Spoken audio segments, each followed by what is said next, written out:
You ask Tiger to solve. This deals with linear equations with one unknown. The final result is z equals -51/2.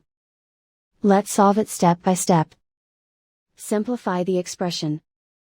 Expand the parentheses. Simplify the arithmetic.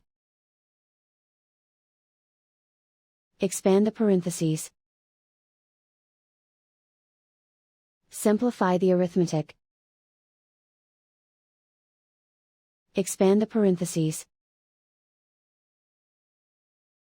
Group like terms. Simplify the arithmetic. Group all constants on the right side of the equation. Subtract 51 from both sides.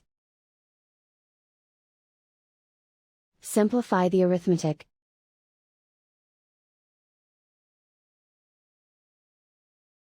Isolate the z. Divide both sides by 2. Simplify the fraction. And so the final result is z equals -51/2.